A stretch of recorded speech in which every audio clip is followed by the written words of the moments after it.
Welcome everyone to another year of Dine Learn. This is summer of Tafshin Zayin 2017. Tonight is the first of the series, and it's sponsored by the student family, my family, in memory of Mr. Isaac Solomon, Olav Shalom, as you all know from our shul, recently passed away. Since Shama should have an aliyah. Thank you again to my shul, who is not here tonight, for organizing everything. And for everyone who came. I thought this year we would talk about learn Sefer Vayikra, the entire Sefer Vayikra, over the next few weeks, which means that obviously we're not going to do it pasuk by pasuk in depth. We'll just talk about it in general. So why Vayikra? And I chose it mainly because I'm scared of Vayikra. It's a very intimidating Sefer, and fine. We learn it every year as we go through the parsha, but it's very foreign. There's a lot of repetition, and even if you can get through each pasuk twice, with Targum or with Rashi, it's still hard to put all the pieces together. So I thought we'd look at it more from the top down and try to put all the pieces together. And so in Sefer Vayikra, if you ever have to say a Dvar Torah, so that's always the hardest time of the year to say a Dvar Torah. And what you always do is you take a side point. You don't go to the meat of the parsha. Maybe you do. I don't. So this time let's hit the meat. Let's get to it. So I thought we'd take the Ramban and use him as the starting point or the main point because he talks about the Ramban of all commentators. He looks at the big picture. He talks about the entire flow of how the Chumashim go, and he also talks about each chunk. What's the ideas? What's the theory behind it? So we'll stick with the Ramban. Maybe ask some questions and work with him. But in general, we'll focus on the Ramban this summer.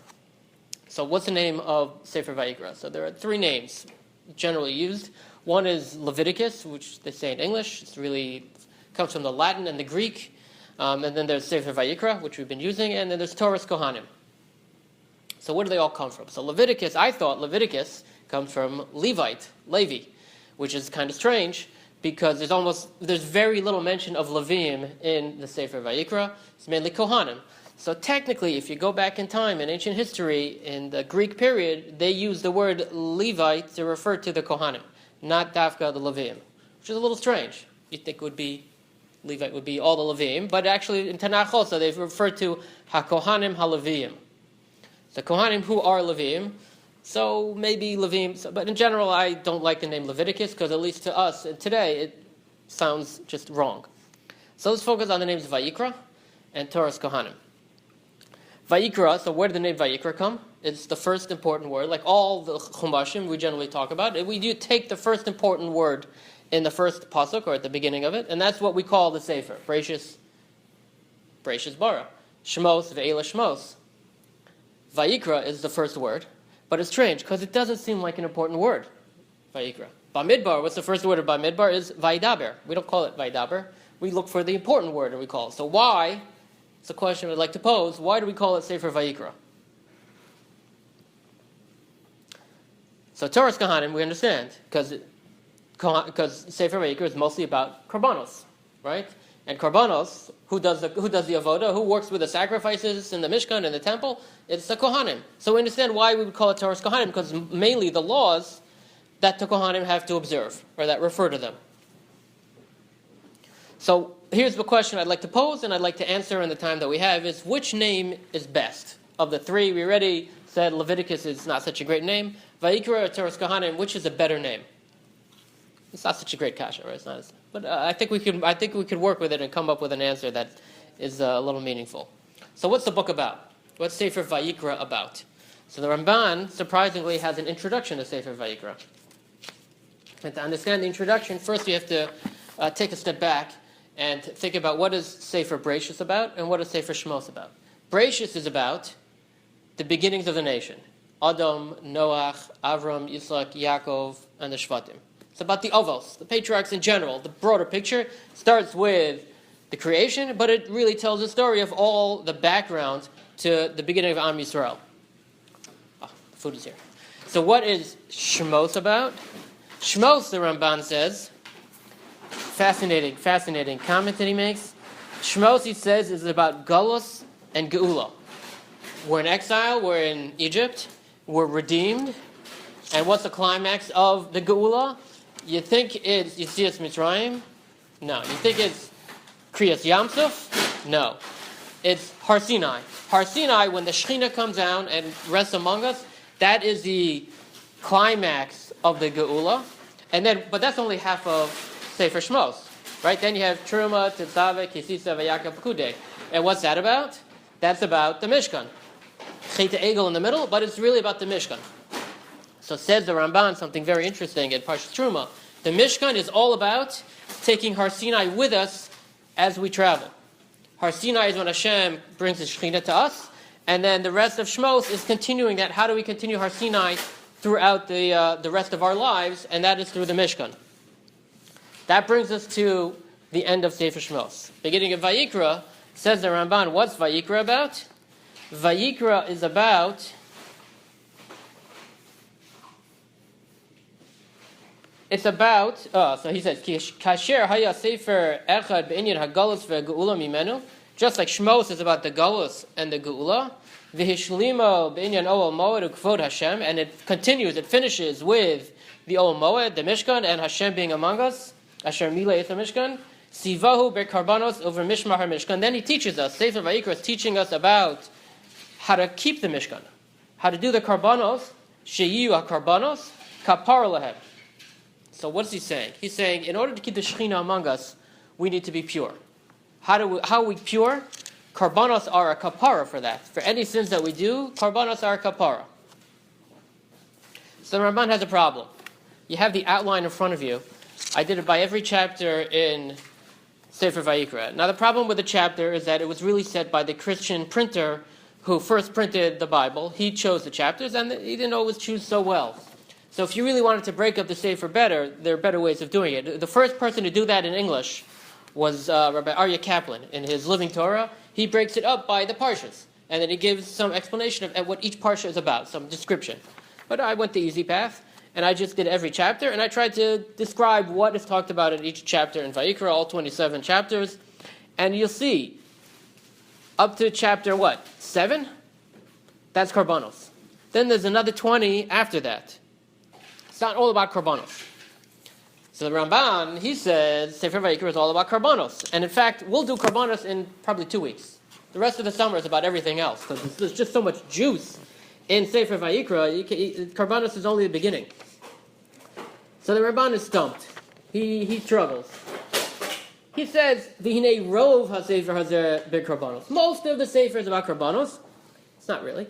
B'toras ha-karban. So it's about the korban, v'hamakrivim, and the people who bring the korban, uvermakom she'izkaravo, and where you bring the korban. And then he still hasn't covered all of it. V'yavobo ksas mitzvos nigros in imela. And then there's also other mitzvos that are related, right? Because look at this. Parsha Shmini talks about we have animal purity. That's which animals are kosher, which are not kosher. Everybody can go get food. I'll keep talking. Which animals are kosher, which are not kosher. Kedoshim tiyu. It's talking about how we become kodesh. Also, v'hafta l'reicha kamocha. That's in Sefer Vayikra. The arayos, the forbidden relations. That's in Sefer Vayikra.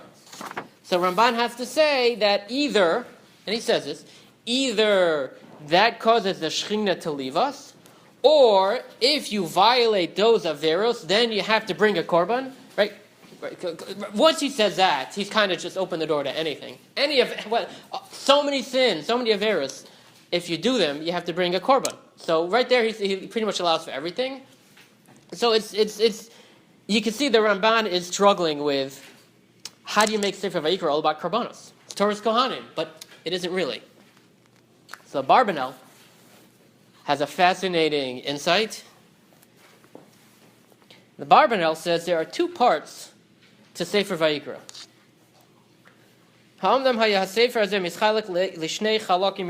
Two main parts. Harishon hu b'kedusha kohanim v'darki avodasam. It's all about the kedusha of the kohanim and what they had to do, their karbanos. V'hu mitchila seder Vayikra ad kemaisa eretz Mitzrayim, until about halfway through Acharei Mos. And then once you hit the middle of Acharei Mos, v'chelak hasheni hu b'kedushas ha'am. It's about the kedusha of the people. Because then you hit the arayos, and then you get kedoshim, and then you go all the way to the end. So the first half, says the Barbanel, is about karbanos, and second half is about the kedusha of the people. But it doesn't really work either. Because what's in the second half, you can see in your outline, Parshas Emor. Parshas Emor is about the Kohanim. They're not allowed to become Tameh. What are they allowed to do? What are they not allowed to do? When are they allowed to eat a korban? When are they not allowed to eat a korban? That's in the second half. And what's in the first half? Parshas Shmini, which has the kosher and non-kosher animals. So it's really a struggle to see how this could all be about korbanos or about Kohanim. How is it Torah's Kohanim? That's the question. How is it Torah's Kohanim?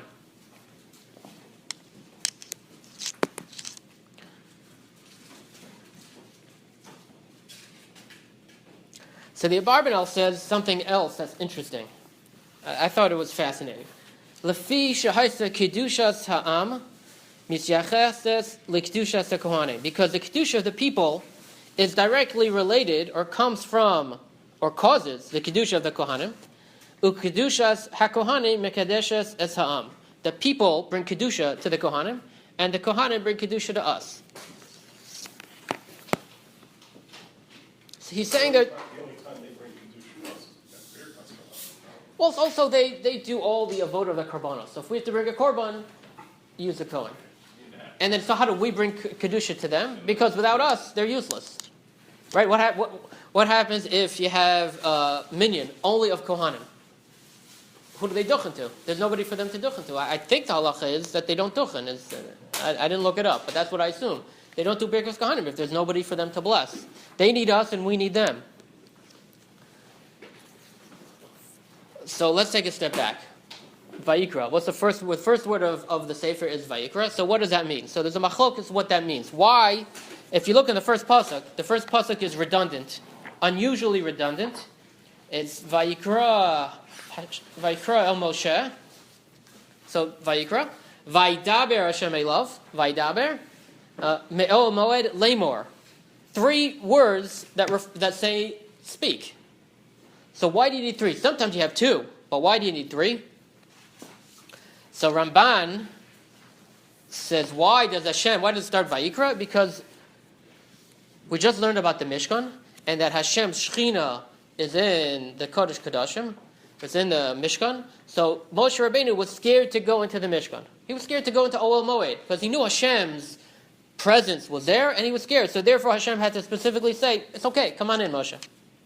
That's the Ramban's explanation. Rashi says differently.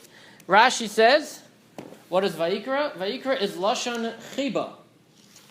When Hashem calls out to people, He uses their name because He's calling out to them out of love.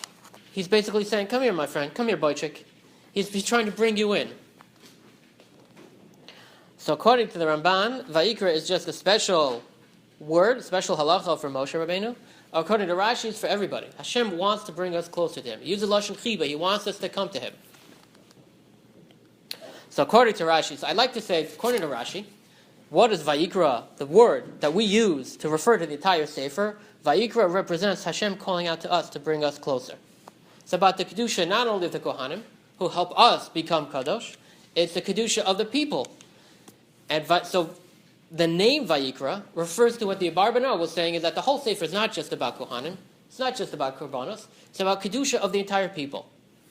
While Ramban would say, no, it's only about the Kedusha of the Kohanim. But either way, it ties into the Ramban's idea. That what is the whole Sefer about? The whole Sefer is about keeping Hashem's Shechina with the people. And the only way to do that is if we're an Ab Kadosh. So Rav David Zvi Hoffman. Anybody heard that name before? Rav David Zvi Hoffman was the Rosh Yeshiva in Berlin in the early 20th century, the early 1900s. In the 1870s, he gave a series of shiurim on Sefer Vayikra, in which his goal was to refute biblical criticism as it had reached at that point. He eventually wrote them up in German, published them, and it became an actual academic book that non-Jews and professors refer to, because he had made so many great points, amazing points. I mean, you're not going to convince someone who doesn't believe in Hashem that Hashem wrote the Chumash. That's just not going to happen. But he refuted so many of the ideas that they continually quote him. So it was also translated into Hebrew. I have the Hebrew edition. And so he, in his introduction, he makes a very interesting point. He says, what does Toras Kohanim mean? It's not only about the Kohanim. Who are the Kohanim in Chumash? Not just the priests. We're supposed to be a Mamleches Kohanim. The whole nation is supposed to be ideally priests. We're supposed to be at that level of Kedusha. So when we refer to Vayikra as Toras Kohanim, it's not specifically the people who are born from Shevet Levi, descended from Aaron. It's about everybody, because everybody should be able to reach that level of Mamleches Kohanim. So he takes the name Toras Kohanim and he broadens it. So what I was suggesting before is that Sefer Vayikra is a great name for the Sefer, because it refers to the whole idea of everybody, not just the Kohanim. Rav David Tzvi Hoffman says, no, Toras Kohanim also means everybody, not just Kohanim. Okay? So since this is the introduction, we have to talk about what are Karbanos about. Why do we bring Karbanos? It's famous machlokes between the Ramban and the Rambam. What they don't tell you in school is what the Ramban really said and what the Rambam really said. The Rambam is always misquoted. Misquoted by people who are not religious, misquoted by, well, we'll see who else misquoted him, people more religious than any of us.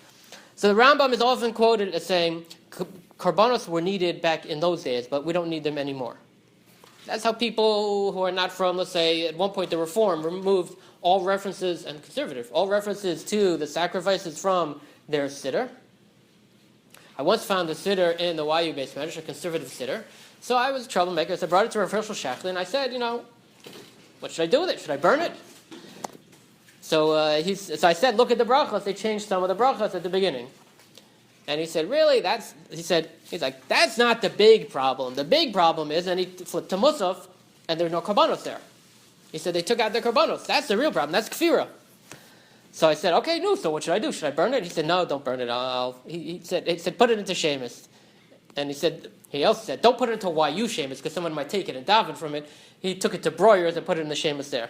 Oh, okay, So they took all the idea of sacrifices out of it because they said, and their justification, I don't know if this was the reason, but their justification was the Rambam, because the Rambam said, according to them, you don't need karbanos nowadays. That's not what the Rambam said. The Rambam said, so this is in Mor Nevuchim. So the Rambam says the reason for karbanos is that Hashem cannot take us away from avodah zarah immediately. Mitchila ovdei avodah zarah hayu avosenu. We say it in the Haggadah, the Seder, that originally our forefathers were idolaters, and Hashem could not just say no more. So instead, He slowly took us away by having us bring karbanos to Him instead of to the avodah zarahs. It's a little shocking, and it raises the question: why do we need karbanos in the future? But if nobody could claim that the Rambam says we're not going to bring karbanos in the future, because the Rambam says literally in Hilchos Malachim at the end when he talks about the Melech Mashiach, one of the things he's going to do, he's going to build the base of Mikdash, and he's going to return their karbanos like it used to be. So we're going to bring karbanos in the future. But the Ramban still didn't like this Rambam. Here's the interesting thing. The Ramban quotes the Rambam as saying as follows. Why in the karbanos the animals do we bring? What animals do we bring? We bring oxen, right? Cows, sheep, and goats. Why those three? So he says because in Egypt they worship sheep. In Egypt, in India, they worship cows. And in Bavel, they worship some sort of goats, shadim, that look like goats. And therefore, to refute those avodah zarahs, we bring their animals that they worship, we bring to Hashem. The Rambam does say this. It's a side point. Why those animals? He says that. So the Ramban says that is the Rambam's explanation for karbanos. Now the truth is the Rambam said much more than that. And the Ramban misquotes the Rambam. And for me to say that, I would not say that on my own. The Ritva, very fascinating. So the Ritva, who was the Ritva? The Ritva was a student of the Rashba, who was a student of the Ramban, which means that the Ritva was part of the school of the Ramban. He was a Talmud of a Talmud in Spain. The Ritva wrote a sefer called Sefer HaZikaron, in which he defends the Rambam from all the Ramban's questions. It's a wild thing to do. Who would do that to refute his Rebbe's Rebbe? It's strange. So if you look throughout the Sefer, it was published maybe 50 years ago by Mosada Rav Kook. It's available online in PDF. So if you look at the Sefer, he's constantly saying, of course the Ramban is right, but the Rambam could answer like this, and the Rambam could answer like that. On this, Ramban He says, look, in Khilas Kavodo, he quoted the wrong Rambam. The Rambam says something different. So not only do the non-Orthodox misquote the Rambam, but even the Ramban did. But the Ramban, for whatever reason, he either made a mistake or he had some other reason why he quoted that other Rambam. But either way, he asked many significant kashas on the Rambam, which can be answered. But the Ramban's approach is totally different. The Ramban says, according to the Rambam, there's no inherent use for the karbanos. We bring karbanos for a side reason, to help us somehow grow. But he says, chas v'shalom to say that. The karbanos themselves have a purpose. So he offers two explanations. One al pi Moser and one al pi Kabbalah. Al pi Moser, he says, when we bring a korban for an avera, we're supposed to think as if we ourselves are worthy of being shechted and being brought as a korban. But chas v'shalom, Hashem doesn't want us to be shechted. He wants us to do tshuva and get better.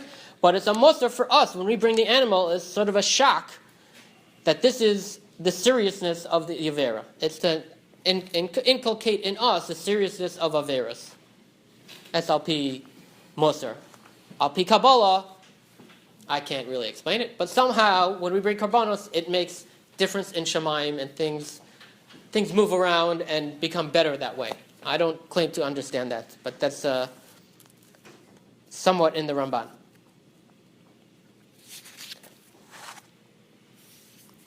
So one important thing to know is the Abarbanel in his introduction to Vayikra. He explains that the Rambam is not the way everybody quotes the Rambam. So far I said two types of people misquote the Rambam. There's a third type, me. I just misquoted the Rambam. The Abarbanel says, according to the Rambam, if you read him carefully, and it's true, the Rambam says there are two levels of reasons for karbanos. There's the kavana rishona, kavana shniya. The second kavana, the lower level, is to get us away from doing avodah zarah. Good. But the original kavana, the Abarbanel explains, is to make us, to direct us toward HaKadosh Baruch Hu. When you have to go to Yerushalayim and bring a korban to Hashem, and you have to do a vidu, and you have to go through all these mitzvahs that are listed in the Torah, and I have the Kohanim, our focus is on Hashem. Where do we bring our tefillah? So where's our bitachon focused on? It's all on Hashem. The whole point, the main point, according to the Rambam, of Karbanos is to direct us in all our feelings and all our beliefs towards Hashem. To say it a little differently, the form of Karbanos is to remove us from avodah zarah, but the substance, the real meat of it, pardon the pun, the real meat of the Karbanos is to bring us and direct all of our avodah toward Hashem. And that is timeless. That's always necessary. Sounds like you could do both, incorporate both the Rambam and the Ramban, meaning you're doing it for avodah zarah and you're doing it for... So there are many. So what you're saying, I think there's a lot of merit to that. That the Rambam is not saying exclusively. They could actually. The Rambam says there are other reasons for it, right. And maybe the Ramban's Musar works as well. Right. There was it's not an argument between them, maybe.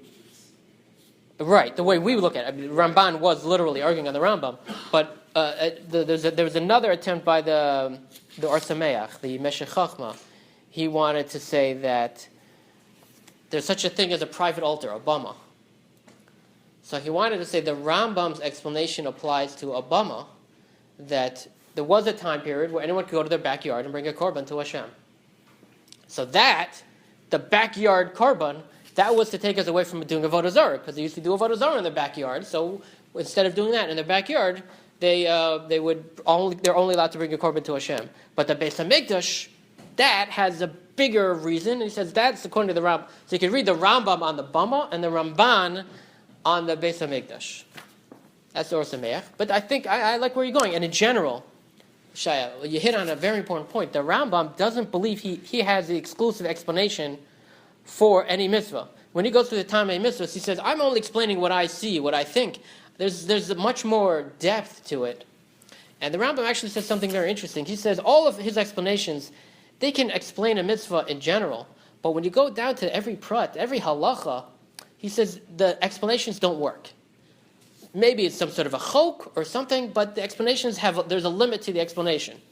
Now Rav Hirsch was horrified by that.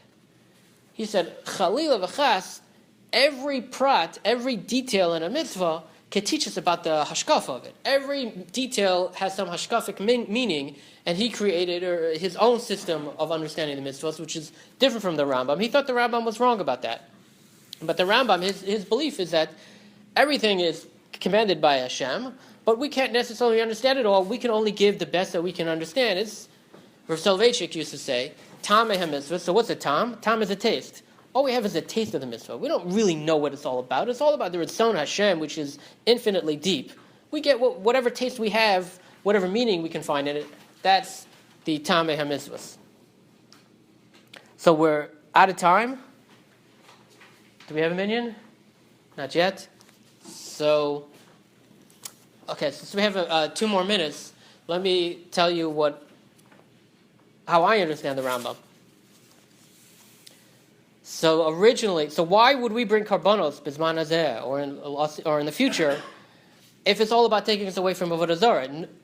I wouldn't say nobody brings sacrifices to avodah zarah, because there still are literal idolaters in this in this world. Maybe not in this country, but it's a big world out there, and there are a lot of different religions out there, and there are literally pagans still around. But it's not going to wean us away from it. We're not in any way attracted to this avodah zarah that exists nowadays. So why would we bring? If anything, we're a little horrified, a little scared of shechting an animal. It's very bloody. It's just a little, When my mother was a kid, so they used to have animals in the backyard, and when they wanted to eat meat, they wanted to eat goose or chicken, they would take the animal from the backyard, bring it to the shochet, and that's what they ate. My mother grew up in Israel in the 50s, and that's how they did it. Nowadays, we don't do that. We don't see the blood. We don't see the animals. We don't take our pet and bring it to the shochet. It's much more sanitized for us. So if anything, we're horrified by it. It's not that we need to be weaned away from it. But I think the answer, I think it goes back to mitchila of the avodah zarah hayu avosenu. Why do we do so many mitzvahs, so many yom tovim? What do we say in Kiddush? It's zecher l'tzias Mitzrayim. Because our original, how this nation began, the origination is so much an important part of our lives, of who we are. The things that happened 3,000, 4,000 years ago still affect us on a daily basis. It's about where we came from. If you don't know where you came from, so who are you? So Yetzias Mitzrayim is where we came from. Har Sinai is where we came from. But Avodah Zarah is also where we came from. And that's why in the Haggadah we have to start out, Mitchila of the Avodah Zarah hayu avosenu, because everything that we are now is based on everything that we have been in the past up until now. And if we lose that connection to the past, then we've got nothing. Avodah Zarah is part of how we became a nation. And so we don't want to forget that. We want to keep that in mind. Even when Mashiach comes, we're not going to start a new religion. We have an old religion that has accumulated since then. And part of that was Avodah Zarah. And the response to that is something that we should always remember, even though if it's not relevant to us, it's relevant to us based on where we came from. So that's how I understand the Rambam, that, yeah, fine, the reason doesn't apply, but the historical reason is still very relevant to us, just like the historical reasons for why we sit in a sukkah. Why do we sit in a sukkah? Because Hashem protected us in the midbar. So how is that relevant to us nowadays? Because Hashem protected us in the midbar, thousands of years ago. The same thing with Avodah Zarah. How is it relevant to us? Because we were of the Avodah Zarah thousands of years ago. And that's how I understand the Rambam, at least. So when we say Kabbalas today, officially, that's part of one specific reason of... So when we say Karbanos and davening, Right. It's as if we bring the Karban in the Beis HaMikdash, whatever that is, as if means. And it's because that's a mitzvah in the Torah. And why is it a mitzvah in the Torah? So that's the Rambam and the Ramban. So one of the kashas on the Ramban is that not every Karban is for an Avera. But the Tmidim, the Musafim, we don't bring Musafim on Yom Tov because we did an Avera. So how does that explain anything? His Musar, it only explains the Korban Chatas, the Korban Asham. And maybe, and then Ola. So Mir Hashem, we'll get to that next week. But some of these Karbanos, whatever the reasons are, when we say the Parsha of the Karbanos is as if we bring them today. Okay, so I guess we'll end now. Do we need to bench?